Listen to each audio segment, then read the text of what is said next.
Welcome to the maiden episode of the Patriots. This program intends to bring our viewers up to speed with topics bordering on patriotism, ranging from nation building, leadership, mentorship, and of course, followership. But before I introduce my guest to you, let me make an attempt at the definition of who a patriot is. A patriot is never a mistaken word anywhere. It simply refers to all men and women of integrity who has an inner desire to uphold the truth and sincerity. Now, the word patriot is mostly understood to be patriotism, therefore calls for an unquestionable loyalty to a good cause, and be it to the country or anywhere the need arises. So my guest today, you've been introduced to him earlier, but let us meet him in person. So, drum bells rolling. Meet my guest today, Francis Daniel Okumagba. I got that pronunciation right. Yes. Good. He's my brother. Okay, so we're discussing patriotism today. Your profile is so laudable that I couldn't even keep up to speed with it. So let's just hear from the horse's mouth. What's that part of your profile that relates to what we're discussing today? My name's Francis Okumagba. Was former executive director of one of the top big banks. I haven't spent 25 years in the banking industry. I relocated to Canada and had a stint with World Financial Group where I spent 2 years. And seeing and being exposed in that environment, I realized the potential that we have in Nigeria. And I had to relocate back to Nigeria because Nigeria is the investment bride of the world today.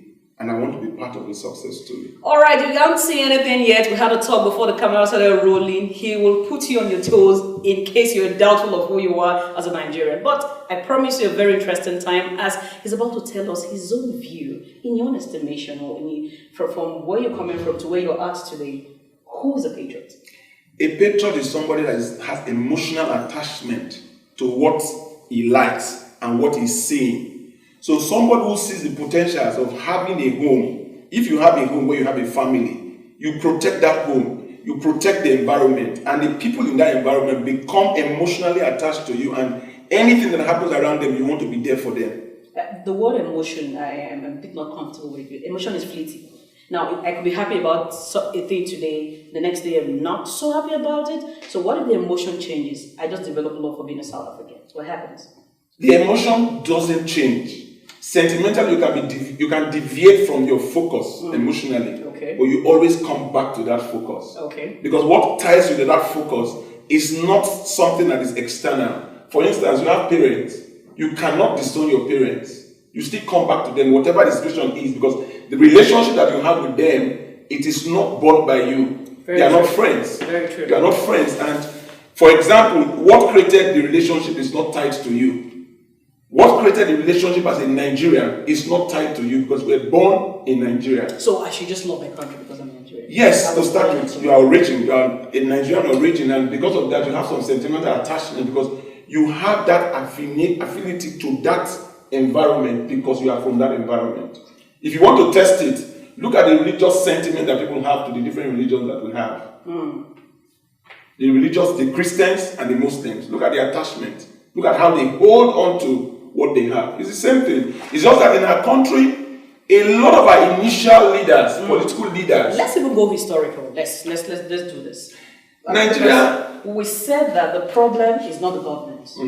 Before you said no, it was not the government. No. Now I asked, why are we the way we are? Why religion? Why ethnic rather than Nigeria? No one seems to love Nigeria. It looks like an orphan child. People love Nigeria, but it's just that the leaders that evolved Nigeria from the colonial masters created sentimental attachment to religion and tribalism. So our country is not tied to us, the country. The country does not come first. What comes first is the tribal sentiment and the religious sentiment because of the original leaders. After the independence, we are a multifaceted people. We are a mixed crowd, just like the USA. Yes. So what did they do that even in 52 states, it's still America first? We are where they existed as kingdoms, then to zones, and now to regions, and now to zones. Those ones who came up, we just mentioned, in the Zika and all of those times, they only tried to bring Nigeria from where they're coming from. That was not an error. But what ingredient was lacking to see beyond the ethnic, where they were coming from, to the one country called Nigeria? Many people did not take ownership of Nigeria. They took ownership of their regions. But that was what they sold to us. That's not what is happening in America. America comes first. Nobody talks about the tribal sentiment. Nobody talks about where you came from. And if you go to Britain, it's the same thing. But our origination after independence was tied to tribal sentiment. So the leaders who started with affinity to their religious sentiment and their tribal sentiment. So that is the misconception that we have in our entity, Nigeria. Let's allow the bones of the leaders rest. For those who have taken the baiting from them, where would they have fixed it? Well, to start with the style of education that we have in Nigeria. Beautiful. The colonial masters who brought education to Nigeria focused on producing interpreters, teachers, mainly civil servants. Those were the people they were training. So the ingredients to actually get people to understand the one Nigeria, the oneness and all that was not emphasized at the beginning. Could you explain this concept a little bit? For say someone who's just joining us right now on the show, they've lost track with what we've said before. You said they produce interpreters, teachers, and all of those lights. How does this affect what we're talking about? The colonial masters who came into Nigeria prior to independence, giving us education. Giving us the style of education they gave was tied to the need that they had at that time. That they had. At that time. Coming to Nigeria, looking at the Nigerian setting, how are we going to use people? They needed interpreters that would be interpreting what they are saying to the larger populace of people. They also needed people that would teach people how to read and write. And they also needed people that can actually work in the civil service, government, so that they can actually make governance do well. But at the end of the day, that's the original foundation that was created in our educational system. Education is not tied to what you want. It's tied to the society and how that individual can actually do well in the society. All right, I forgot to tell you, my viewers, that he's a wealth coach. You can see that we're gradually moving to unemployment and how you can stand on your own. I mean, it's all patriotic. How can you be patriotic with an empty stomach? That's not possible. And I hate when people say, it's the government. The government hasn't given me this. So let's bring that in. Now you've gone historic a little bit, and now you're gradually coming to the fact that it was more need-based for them rather than what Nigeria needed as at that time. So where are we right now? Where are we at right now?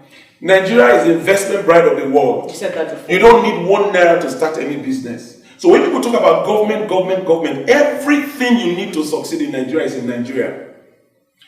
If you take a Nigerian outside Nigeria to a place where the environment is hostile, the climatic condition is bad, they can't understand the language, they excel. Reason being? Because we have the instinct. Nigerians are very passionate people. They learn very fast. They bring their passion home. We have what it takes to actually bring it home. And those who are well oriented will see it. We have leaders, a lot of leaders who evolved in this our current dispensation. Our leaders, a lot of them actually became very wealthy and became very successful, not seeing what they are doing.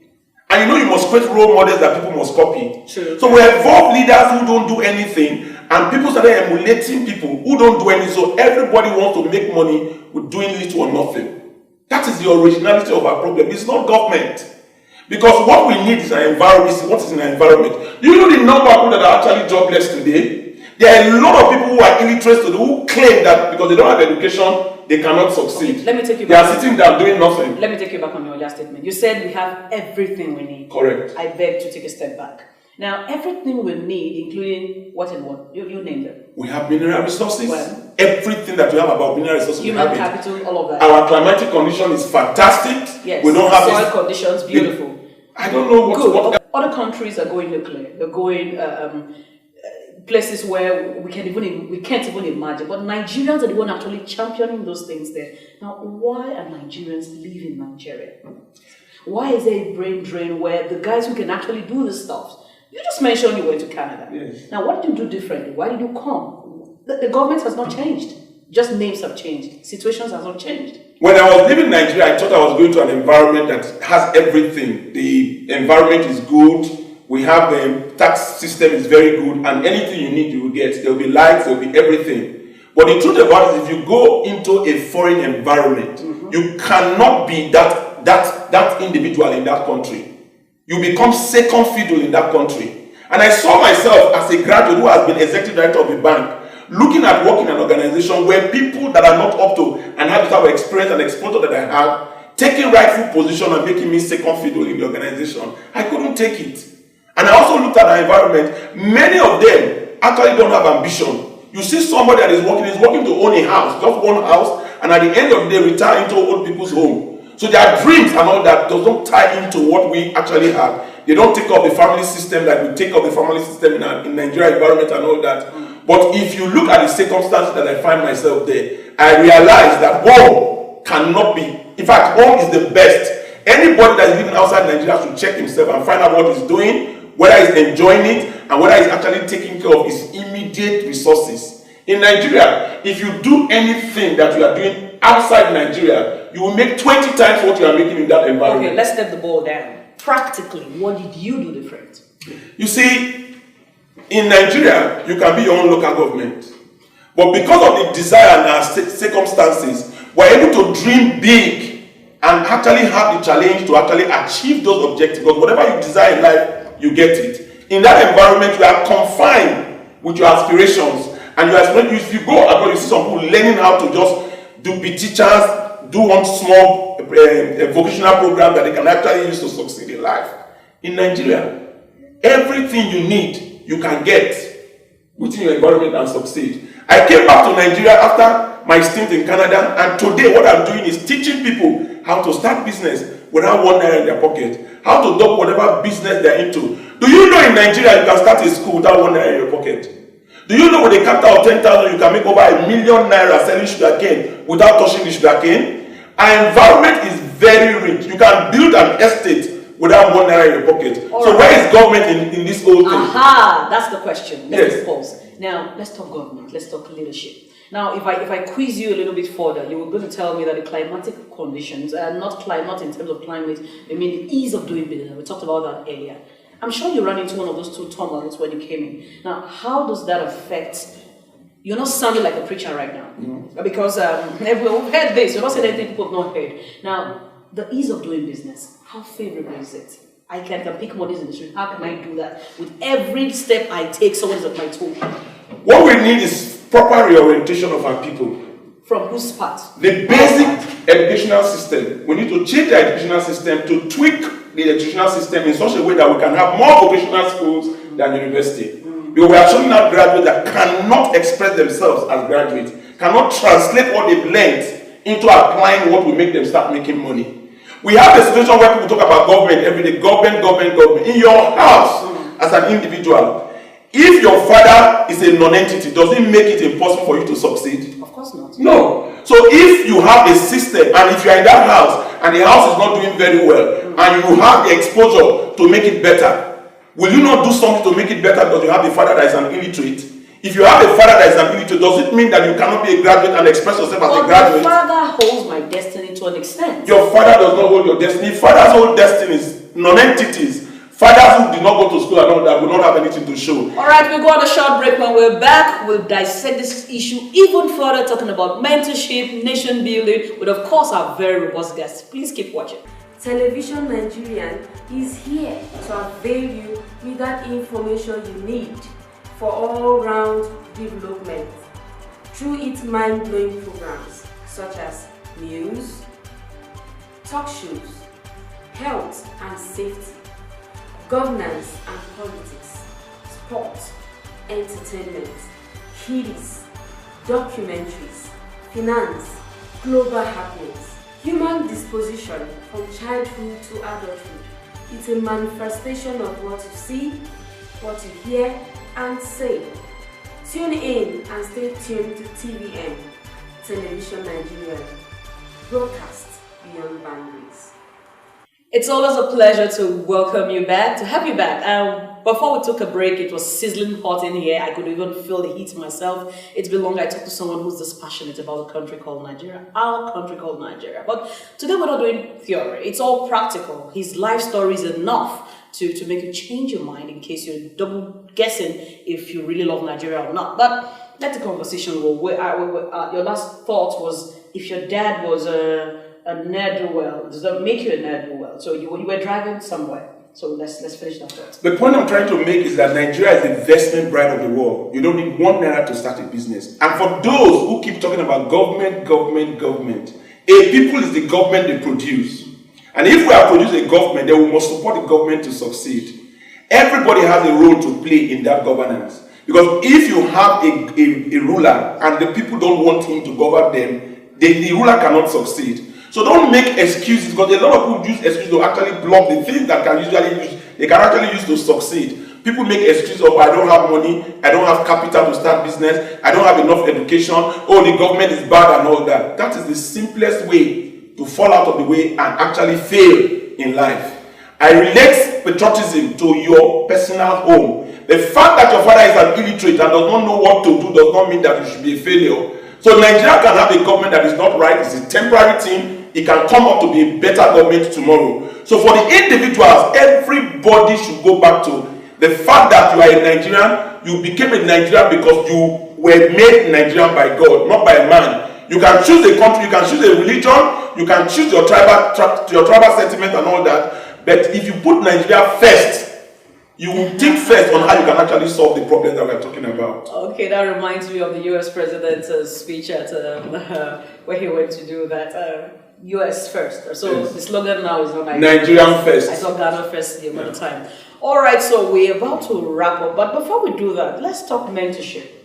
Now, we're just a straight leadership, we took a scratch on it, but mentorship, I think it's one of the biggest issues, as much as followership. Who are you mentoring right now? Do you have a mentor? I do. I have mentors. And what I tell people is that they should do the arithmetic sign to select people that they should actually be friends with. The minus, the addition, division, and multiplication. Make your multipliers your role models. I have role models that are older than me, more experienced, and more successful than me. And that's what gives me the piloting and the multiplier and effect to actually attain what I attain in life. Today, mentorship is something that starts from the home, it starts from your environment, it starts from the leadership that we have around. Nigeria needs to do something about our leadership so we can have the right mentorship to actually put people in the right direction to get things done around them. If we do a total reorientation, we will be the best to relate with it in anywhere in this world, because we will be able to get our best and put our best forward. Let everybody think Nigeria first. Liken it to when we have a football match and the way you have a passion for Nigeria. When you go abroad, anytime you go abroad, you see Nigerians looking for where they can get in Nigerian restaurants to eat and all that. If you are very patriotic and you can think that way and watch football match like that, what is happening to you? Please don't use government as an excuse. You have what it takes to actually attain what you want to attain in life. Check your environment. We have everything. The resources is there. The mineral resources, the people are very passionate, and all you need to do is change the way you think. Don't make excuses. If you make excuses, you will be presenting your weak point. But if you don't make excuses and you overcome the excuses and you face the excuse, you will solve the problem that we have in our environment today. Nigeria is the investment bride of the world. Everybody is looking at coming to Nigeria because the returns they can make in Nigeria, you can't make it anywhere in the world. So come and see what you can do with Nigeria. Those who are outside, I'm inviting you to come because there's a lot of money to be made in Nigeria. You can't make the type of money you are making abroad now in Nigeria if you come to Nigeria. For those in Nigeria, look well. You can do whatever you want to do. Everything you need to succeed is around you. You don't need 1 naira. You don't need people that can help you. You don't need education. Education is good, but it's not a prerequisite for success. If education is a prerequisite for success, professors of economics should be very rich. If having money is a prerequisite for success, people who are rich, their children should be rich. If having a job is a prerequisite for success, all these people that are employing people today, they won't be employing people because they'll be using their resources to do a lot of things. In fact, employment is a ceiling that makes it impossible for people to see what they should be seeing. Money flows in the streets of Nigeria. Nigerians are not picking it because we are not well oriented. All we need is to reorientate our people to refocus on what they need to do, what you desire. Whatever you desire in life is what you get. You don't need any support. Everything you need is around you. Go and get reorientated about what you need to do. And love Nigeria. Nigeria will give you the best. If you hate Nigeria, you will not get anything out of Nigeria because you hate Nigeria. And that's what a lot of people are doing, and that's why they are failing. Come! We'll show you how to take advantage of Nigeria and succeed in Nigeria.